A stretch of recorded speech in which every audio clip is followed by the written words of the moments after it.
Well, And, did you have any damage? part of the house was burned, the outside.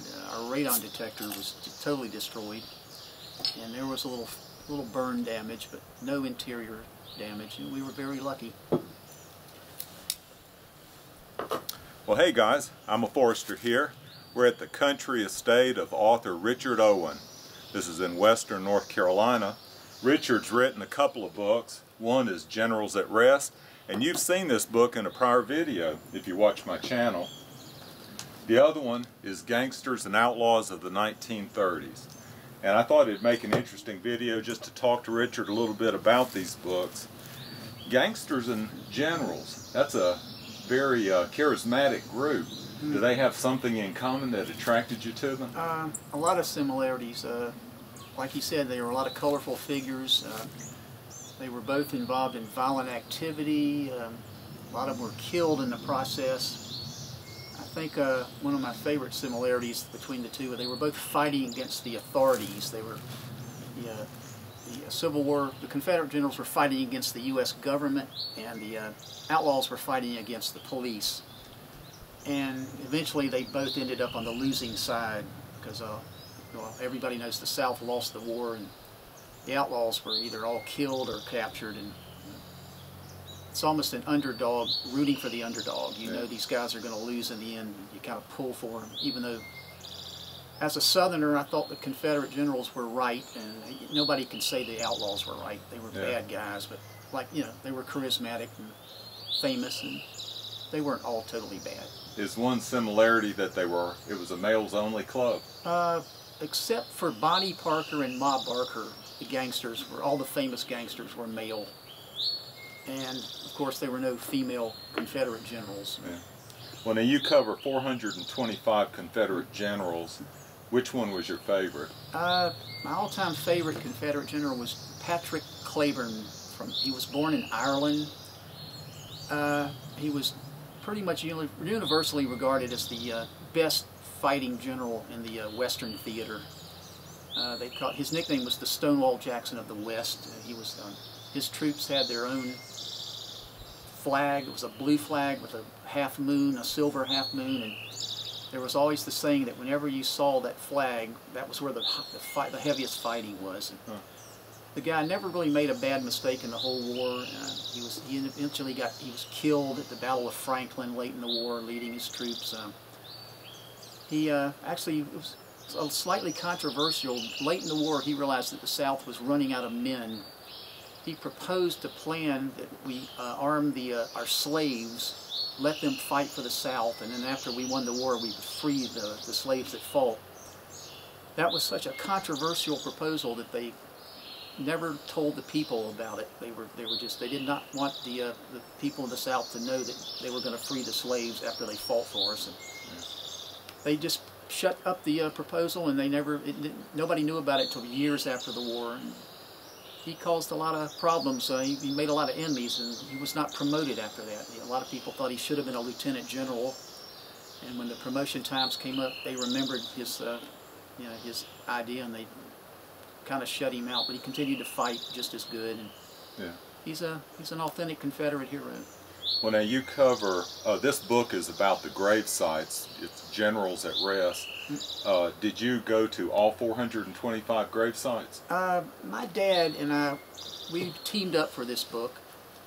He went to every grave site. I went to all but 7 of them. I didn't go to the ones, there were 2 buried in Mexico. I didn't go to those. There's 1 buried in Germany. I didn't go to those, and there are 4 in California that I didn't go to. So I went to all but 6 or 7, and he went to every one. Which state contributed the most generals? Virginia had 88 native-born generals. Actually, no, I'm sorry, 85. There are 88 generals buried in Virginia, and 85 were born in Virginia. I found it to be a fascinating read, and for instance, I learned all kinds of things. One general actually fought for both sides, the Union and the Confederacy. Yep, General Frank Armstrong was in the Union Army at the Battle of First Bull Run, and then later on that year he finally saw the light and realized he was fighting for the wrong side, so he switched over and joined the Confederacy. He was also the only Confederate general buried out in the, born out in the Oklahoma Indian Territory. So he has two distinctions. Yeah. Well, who was the last surviving general? There was an obscure cavalry general named Felix Robertson. He has two distinctions too. He was the last surviving Confederate general. He lived until 1928. He was also the only Confederate general born in the state of Texas. Even though 30 Confederate generals are buried in Texas, he was the only one that was actually born in Texas. Well, that's one of the two books. The other book is Gangsters and Outlaws. And let's go to your outbuilding to talk about outlaws. Okay, this is my little mini shrine to the outlaws of the 1930s. It's my outlaw memorial in my outbuilding. And we have the little corner. Is this where you do your writing? Yeah, I do a lot of writing here. Well, now that's Dizzy Dean, right? I think I recognize him. That's when he had a charcoal company out in his later years. I'm dating myself, or we're both dating ourselves. Yeah, old Diz Charcoal. All right. You got a little bit of everything. Yeah. Tell us about the Outlaws. Okay, this is a little corner I set up for him. This wall is John Dillinger and his gang. This Dillinger, of course, that's a famous photo of him standing in front of his boyhood home, holding his wooden gun that he used to break out of jail. Well, now that gun looks a lot like this one right here. That's an authentic gun. That's a .32 Colt revolver. It's over 100 years old. And that's a semi-automatic, but that's the Colt 1903 pocket hammerless. Yeah. We did a video on that gun. And yes, we actually fired that about a year ago. It still works. It's not loaded now, but it'll work. So this was his gang. Yeah, these were some of the guys. These were his main guys. Red Hamilton up here. Red Hamilton was the only member of both of his gangs. He had two gangs, and Red was the only one that was in both of them.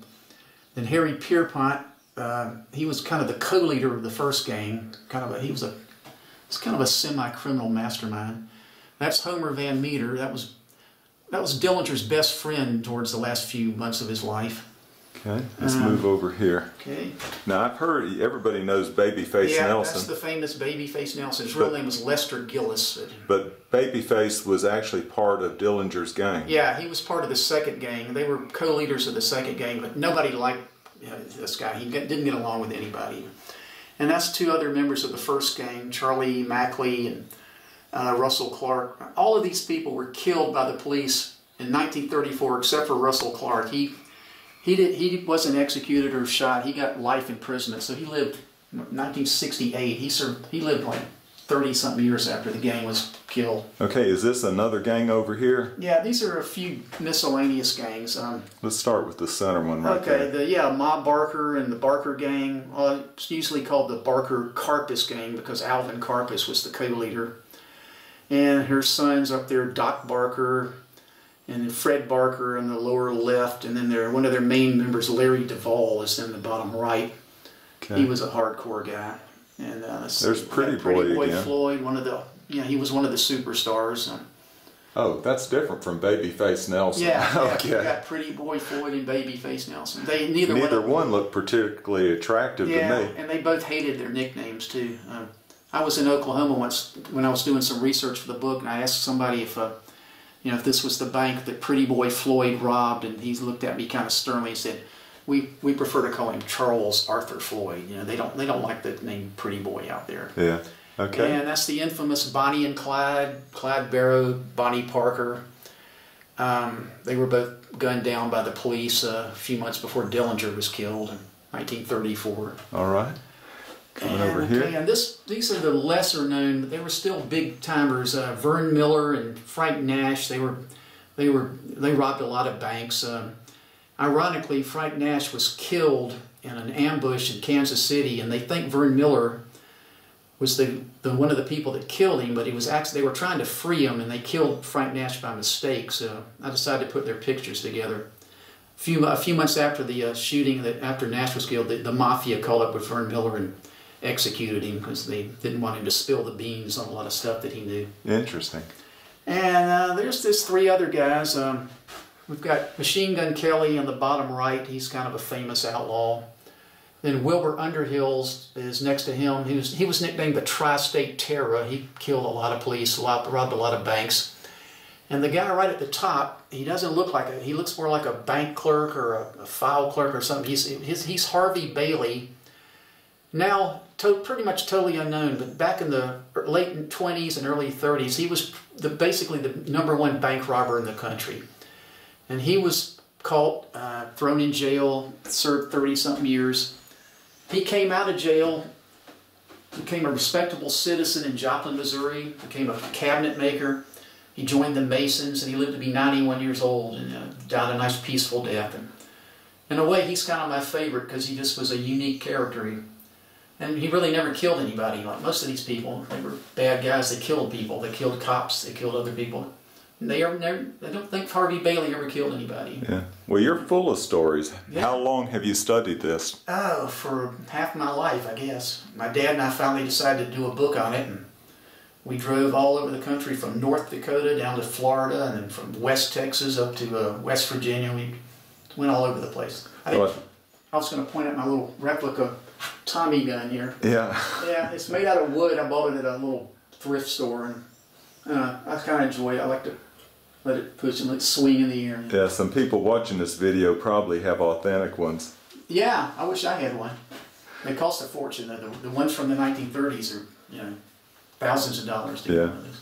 Well, appreciate you sharing all this with us. And if everybody likes it, please give a thumbs up and comment below. And let us know what kind of stories you'd like to hear. We're willing to do some follow-up stories if y'all want that. Okay, we'll see y'all later. Here's to the Outlaws. Well, the fire started right about where that tree is and jumped the road, came up to the house. Luckily, the wind shifted right at the last minute. That's what I've heard anyway. And so instead of just having fire up to here, I mean, it could have been a lot worse. But yeah, you're in a beautiful location. yeah. How long have y'all had this house? Let's see, about 4 years. Let me get out here away from these posts where everybody can see it. Yep, that's the beautiful Blue Ridge. Yeah. Best mountains in the country. Beautiful views.